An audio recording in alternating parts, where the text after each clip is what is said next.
Bom, acho que vamos aqui para o último, falando um pouquinho sobre as perguntas de plano astral. Pelo menos o que me veio aqui, o pessoal foi perguntando e eu fui compilando, estou tentando aqui traduzir do meu jeito. Lembrando que de tudo isso que eu estou falando, não sou dono da verdade, não sou mestre, guru, nem nada dessas coisas.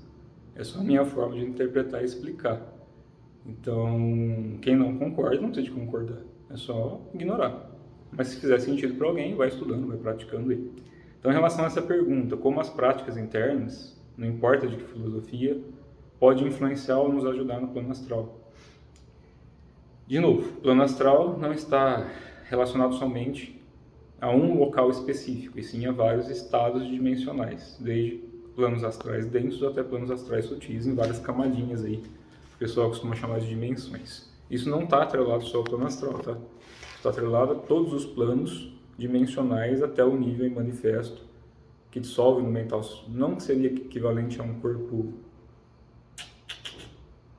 da rometria seria equivalente do corpo voronal para cima, você já começa a ter aí um estado que não é tão dual ou que não gere estados equivalentes a planos astrais. Isso pensando em níveis mais de multidimensão, de acordo com o que o pessoal aprende na rometria.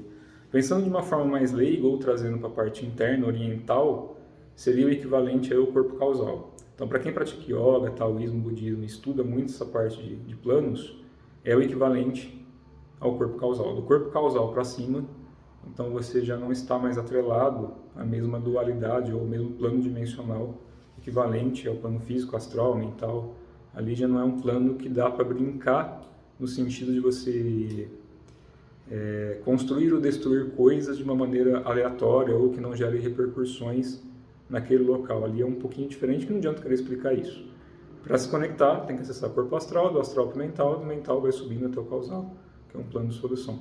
Quem comenta um pouquinho sobre isso, para quem gosta de yoga, é o Paramahansa Yogananda, na hora que cita as questões do Cyril Tesswer, o desencarne dele, né? Que ele desencarna bem velhinho, e ele vai para o plano causal direto, e dali o Babaji, enquanto divindade, né, enquanto imortal daquele plano, pede para ele voltar para um outro plano para trazer ainda ensinamentos, fazer algumas coisas. E ali ele cita isso dos nomes das traduções da yoga, pelo sânscrito, pela parte do Vedanta, que não é tanto a minha praia, né? Minha praia é mais oriental, mais puxadinha para outros lados. Então, quando a gente pega isso de determinadas linhagens, é a mesma coisa que a gente falar dos grandes imortais de linhagem taoísta ou budista, ou do próprio Shakyamuni Buda, quando atinge o estado de iluminação e dissolução. Apesar do corpo dele ter morrido fisicamente, ele poderia ter feito a mesma coisa que alguns imortais fazem, dissolver o corpo, desmaterializar, que foi o que o Mahavatar Babaji fez, né? O Mahavatar Babaji, quando atingiu, na primeira encarnação, o estado de iluminação, ele dissolveu o próprio corpo dele, então hoje ele se manifesta, ou não, até a nível físico, quando necessário, quando ele quer. Porque ele já não está mais atrelado à forma. E isso todo imortal de qualquer linhagem sabe fazer, é por isso que o nome se chama imortal, que é um pouquinho diferente de mestre ascenso. A ascensão independe de corpo. Imortalidade, você tem que ter acesso a todos os corpos a bel prazer. Independe de incorporação, você tem que aprender a cristalizar a matéria até o plano denso. Isso só acontece depois que a gente já está num corpo muito sutil e consegue, a partir do corpo físico, sustentar esse tipo de energia. E aí que vai a resposta que perguntaram, isso estou explicando para quem já está estudando, tá? Para quem está aí no comecinho dessas coisas, talvez gere mais dúvida do que resposta. Mas como a pergunta veio provavelmente de alguém que já tem alguma prática, estou tentando responder aqui de acordo com o que foi perguntado e pode ser explicado de maneira aberta. Então, quando você aprende a acumular energia no seu corpo, isso vem através das práticas, de alguma forma, independente de linhagens, tá? Eu não vou colocar uma linhagem específica porque não é o meu foco. O meu foco é falar que isso dá para ser feito. E aí depende do que cada um pratique e tem conhecimento. Então, procurem aí que vocês se identifiquem, que eu deixei no vídeo anterior aí sobre essa questão de identificação de prática. Mas toda prática interna muito bem feita, usando as formas corretas, os rituais corretos, ela gera muita energia no corpo. E quando o seu corpo já tem energia suficiente para se curar ou para você despertar a consciência e abrir os seus canais, é sinal que você já abriu espaço, depurou, trouxe essa energia, já está aprendendo a acumular no corpo. E aí você pode mover a consciência ou transmigrar a consciência criando um corpo, que é aquele desenho que algumas traduções têm de uma pessoa meditando saindo um corpo pela cabeça, que é a mesma coisa que eles falam dos santos ter a auréola. A auréola é o coronário aberto. E só coronário aberto você gera realmente um corpo de luz, em qualquer tradição. Pode ser yoga, budismo, taoísmo ou qualquer linhagem. O corpo de luz é formado a partir do momento que a Kundalini subiu, você já tem energia suficiente para transmigrar para um outro corpo e criar um corpo a partir daí. Isso eu não vou explicar mais fundo, porque não pode, né? Não faz muito sentido explicar isso aqui em vídeo. Isso é porque a gente já está praticando em níveis médios para níveis avançados aí, dependendo da linhagem. Então, a partir do momento que esse corpo ele é criado, você não precisa de um corpo astral. O corpo astral, você transmigra consciência quando morre, porque é o corpo mais perto do físico. Tanto é que a aparência física no corpo astral é muito próxima, ou até idêntica com a pessoa desencarnou. Com o tempo vai rejuvenescendo, pelo aquilo que eu já expliquei em vídeos anteriores. O corpo astral é um corpo, de uma maneira leiga, ectoplasmático. Então é um corpo modelável até certo ponto a partir de um padrão mental de identificação. É a mesma coisa que já vi em alguns livros espírita, ou alguém comentou sobre isso, não me recordo mais, que o Chico Xavier, dependendo de quem vê ele fora do corpo, né, quem se projeta conscientemente no astral, sabe do que eu estou falando, quem vê ele lá, ele ainda sustenta até um óculos, ele não precisa de óculos no plano astral, mas ele ainda sustenta. Para quem viu no nosso lar lá o filminho, tinha pessoas que desencarnam e continuam achando que tem que comer para viver, toma uma sopinha rala de água lá, saborizada. Então isso é muito do nosso apego, da nossa necessidade de ter uma identificação com algo. Quando a gente aprende a trabalhar ou a conduzir a energia interna, essa identificação vai morrendo. Não tem por que você sustentar um corpo de forma, se você pode ser consciência pura.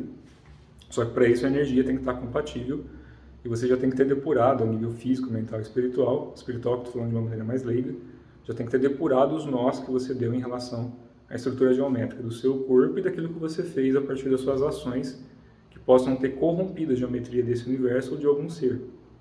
Se você corrompeu isso, a sua energia ainda está vinculada àquilo que foi corrompido, isso precisa ser limpo e depurado. Básico, né? Então isso é lei de ação e reação. Karma, significação. Dharma é aquilo que a gente cumpre enquanto alma. Já expliquei isso várias e várias vezes. Quem não entendeu ainda, procure no canal. Lembrando que eu não sou dono da verdade. É a minha forma de explicar isso. Então quando a gente faz qualquer prática interna, você vai fazer uma asana, um pranayama, um daoyin, din, uma respiração de 4 cantos, uma postura de árvore, um tai chi sentado, patantin, e posso sentar aqui e ficar horas falando de prática. Tudo isso aprende a o quê? Depurar, acumular energia, abrir espaço e transmigrar consciência. Seja de uma forma religiosa em algumas tradições, seja de uma forma alquímica ou magística em outras. Alquimia e magia é bem parecido. A gente tem alquimia e magia interna, alquimia e magia externa. Isso em algum momento se conflui em aprendizados mais avançados. Então é para quem já está praticando um bom tempo para começar a entrar nesse mérito. E aí a dissolução vai acontecendo naturalmente. E quanto mais a gente caminha com virtude e com retidão, mais os guardiões do Dharma vão se aproximando da gente. E guardiões do Dharma é a mesma coisa que em linhas de Umbanda e Candomblé chamam de Exus. Ou o equivalente a Exu Maioral, que seria Mahakala. Mahakala em tradição budista e taoísta.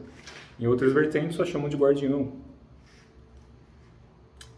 Ou outras coisinhas, não vou ficar entrando nesse mérito não, que não é o foco do vídeo. Mas conforme a gente vai se aproximando desses seres, a gente não se preocupa muito tanto assim com a questão de ataques ou não ataques. Os ataques acontecem no plano físico, mental, astral, não importa. Ataques acontecem.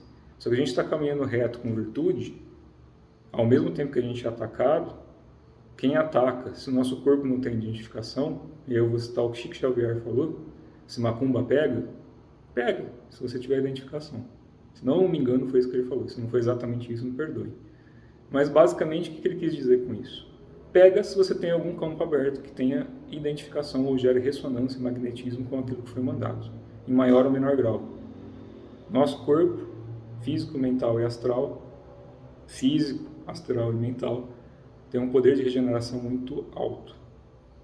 Então basta a gente agir com uma conduta adequada para que a gente acumule energia, abra espaço, tenha amparo, porque essas entidades fazem parte da gente tanto quanto a gente faz parte delas.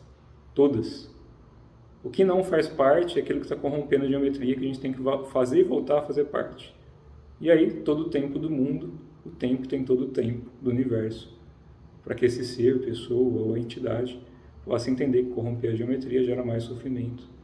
E que assim que você vai dissolvendo isso, você vai ficando mais leve, mais sutil.